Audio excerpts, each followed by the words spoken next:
Jaivir, could you tell everybody that when was the first time you came to Nepal?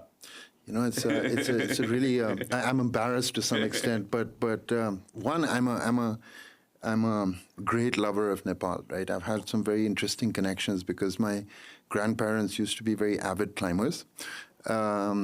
In fact, from my maternal side, my maternal grandmother's brother spent a lot of time in Nepal because he's an Everester. Oh, awesome. Yeah. And so I had this connection, but I also have a great love for the outdoors. So it was very curious that pretty much all of the mountains in India I've been to, and I'd never been to Nepal. And my first introduction to Nepal, unfortunately, was through an unfortunate event, which was the big earthquake.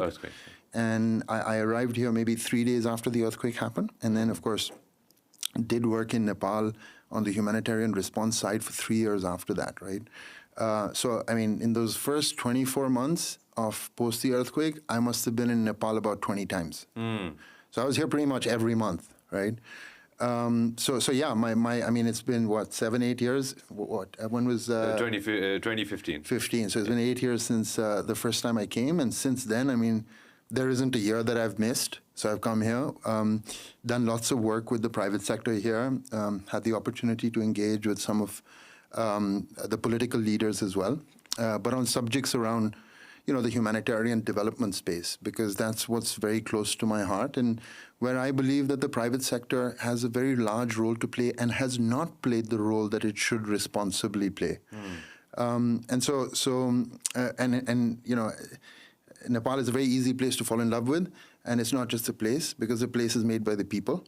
And you know, having traveled, having had the blessing of traveling in most parts of the world, there are very few communities and people that I've come across who are as resilient. You know, they go through crisis, they wake up the next morning, they pick it all up, and they just go for it. And that's one of the beauties of this culture, that you have this great ability to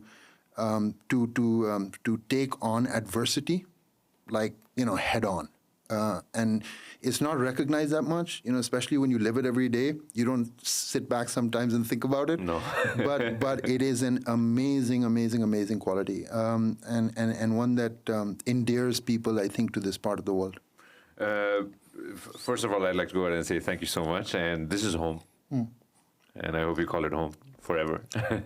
Well, if you let me, if all of you will let me come back, I'll keep coming back. But no, keep coming back forever and ever. And first of all, I want to go ahead and thank Nirvana for introducing us yesterday, and I'm glad that you're here.